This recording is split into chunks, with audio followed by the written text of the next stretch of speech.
Commissar Kane, looking 10 years older than he should, sips cheap amasec while his faithful one-eyed orderly Jurgen sits silently beside him, emanating a characteristic yet reliable stench. Have you heard the story about the orange hysteria? No? Well, of course not. The Inquisition classified that case so thoroughly it would give Tzeentch himself a headache from the bureaucracy. But I was there. By chance, as always, I ended up at the epicenter of this circus. In the literal sense. And you know, after all the Tyranids, Necrons, and demons I've seen, that ginger freak actually scared me. Because nothing about him followed protocol. Nothing was imperial. It was just a bad, foolish nightmare. How did I get there? The usual. My former superior, that old windbag, was trying to shunt me off somewhere remote, and the best he came up with was a mission to inspect sanitary standards in the lower sewers of Nestor's foulness. Quite a gift, right? He suspected there might be an illegal recycling plant down there, making the processed gunk they feed to the penal legions. A hive world that smells like Nurgle himself designed it, but without the sense of humor. A mix of acrid sulfur, hot oil, rotting bio-waste, and, you know, that specific metallic scent of sheer despair. That was it. Everywhere.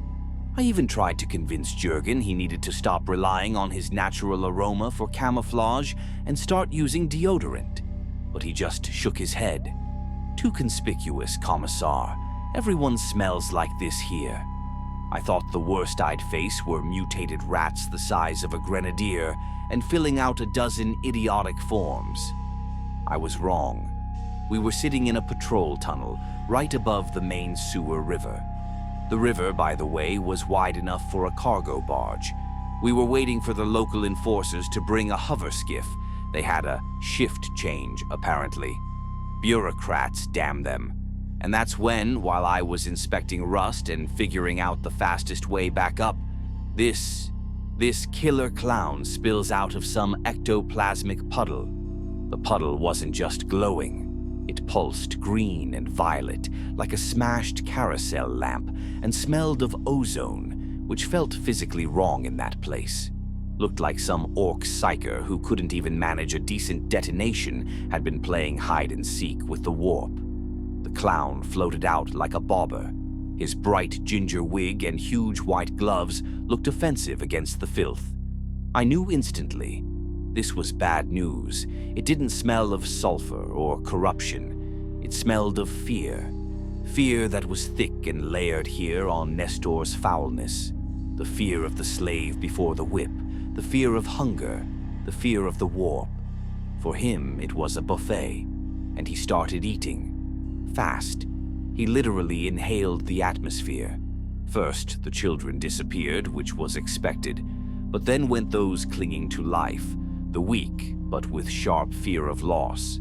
Then those stupid chalk drawings started appearing all over the city. Balloons. Bright red chalk balloons. As if we didn't have enough real nightmares, we needed this kindergarten nonsense. The authorities naturally assumed it was a common gang with a new drug or some idiotic cult. They sent in the enforcers. Those they found were dressed in ballet tutus and stuffed with rancid rations. The frozen smiles on their faces were the worst thing I'd seen since I was nearly appointed commandant of a penal colony. One of the surviving enforcers, who seemed to have witnessed it all, was found stammering.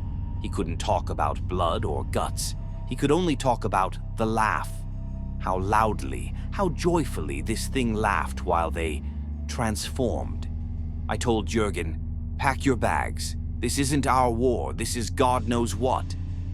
Jurgen, by the way, was the only one whom the whispers and giggles echoing through the ventilation shafts didn't affect.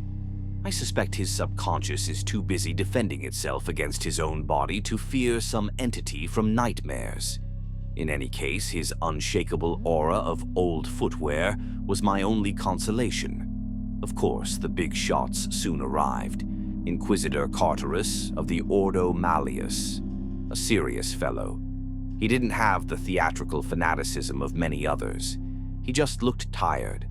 as if he'd seen too much and the only thing that surprised him was his own ability to still see more.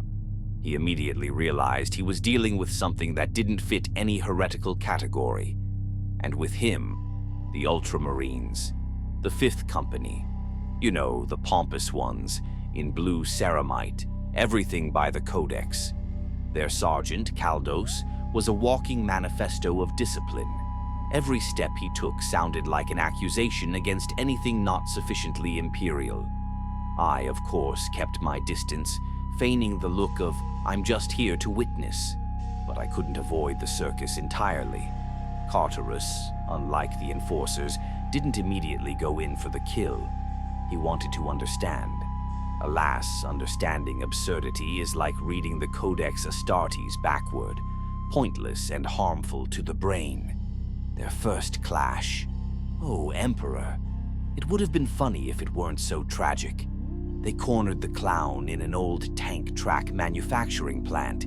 He was sitting on a giant chemical reservoir, juggling 3 rusty bolts and singing a children's rhyme. Bolter shells designed for tanks simply passed right through this clown. Power swords cut him, but he immediately reformed and laughed. He wasn't bound to our world by physics. He was bound by our nerves. The apotheosis was their librarian, Brother Themian. The guy tried to scan the thing's mind. I think he expected to see a demonic abyss or heretical mantras. He saw nothing. Pure, absolute, irrational madness. The psyker just started howling with laughter. He blew soap bubbles that popped with sounds resembling quiet children's screams. A minute later, his brain started leaking out of his nose. He died laughing at what he saw. That was the first blow. If an Imperial psyker can't even understand what's killing him, what chance do we ordinary mortals have? And what did the clown do to the rest? He humiliated them. He didn't kill them. He just showed them that all their discipline, all their pompous faith, were just props in his circus. I saw Captain Sergius of those blue carapaces nearly snap his power sword against the wall out of fury because his sacred helmet had been transformed into a giant papier-mâché fruit bowl. Another, Brother Titus, he forced to move only by hopping, like a frog, while his bolter fired not shells, but confetti. And his sergeant, a massive guy in armor, tap-danced in a pink tutu. A tutu, Carl. They couldn't even retreat because the passageways were choked with thousands of squeaking rubber ducks that bounced off their boots, accompanying their shameful retreat. Cartaris told me then, almost weeping, "Commissar, he doesn't want to kill us. He wants us to stop being ourselves." I replied, "I figured that out at the ducks, Inquisitor. Jurgen, keep your lasgun ready. What if those ducks mutate?" I suggested we just seal the plant with a thermonuclear charge and pretend we saw nothing. Carterus, naturally, refused. This is the Inquisition. They don't just need to kill, they need to figure things out. Well, and of course, this clown show attracted attention. Necrons are asleep, Tyranids are far away, but the Chaos Gods are always here. The warp began to hum with laughter. Not demonic growls, but pure, infectious hilarity. Korn. He hated him, believing jesters should be first in line for decapitation. His cultists on the planet started complaining that their blades were rusting, and their rage felt small and meaningless. Slanesh found him vulgar. The emotions were too cheap. They lacked refined decadence. But Tzeentch, Tzeentch was delighted. Creative madness, you see. And his cultists, these orange hysterics, started worshipping him. They set traps of acid-filled balloons, rewrote the Imperial Catechism into ridiculous limericks, and started laughing and dancing during combat. These orange hysterics were the worst cultists I'd ever encountered. Ordinary heretics are at least predictable. They want power or blood. These ones wanted you to laugh with them. One night we were ambushed. 24 cultists, dressed in bright, motley rags, barricaded the passage. I prepared for a firefight, but they just pulled out. children's toys. One started playing a broken flute, another juggled human eyes, and a third recited litanies, replacing all the holy words with names of sweets. They didn't attack us. They were ridiculing us to death. I had to order lethal force, but it was difficult. Your mind screams, "They're unarmed. It's funny." And then you remember the contorted smiles of the enforcers and realize this is the laugh that kills. I asked Jurgen then, as we sat in our hideout, "Jurgen, what do you think of this?" Jurgen nods, smelling even stronger than usual. "There," Jurgen confirms. He said the clown didn't smell of sulfur and chaos, but of burnt caramel and madness. A disgusting smell. And that's alarming. When even Jurgen, who seems not to notice the difference between tank exhaust and morning coffee, has such a reaction, it means this clown wasn't just a demon. It was some incarnation of pure, foolish, but effective horror. We held our ground, using Jurgen as a living and very smelly shield against psycho-emotional contamination. I consider that my orderly's most underestimated contribution to the Imperium's victory. In short, the clown gained so much power from the fear of an entire planet and the backing of Tzeentch that he began to resemble a gigantic, multi-eyed spider woman made of orange light. Pure, universal nightmare. Carterus, who was growing paler every day, realized that weapons were useless. And you know what saved them? Not bolters, not faith in the Emperor, not prayers, but complete total indifference. Carterus found these guys from some cut-off planet called Askesis IV, the Dispassionate. Their culture had no concept of fear. Not because they were brave, but because they considered fear illogical, inefficient, a waste of resources. For them, fear was like a hole in the budget. Carterus delivered them to the planet on a desperate last transport. They looked like a dreary but incredibly purposeful group of accountants. No emotion, zero, an absolute vacuum. The final confrontation took place in the main Imperial Cathedral. The clown was fully expanded there in all its spidery hideousness. The walls melted, turning into rotting flesh. Toothed mouths grew from the floor, and dead children flew around.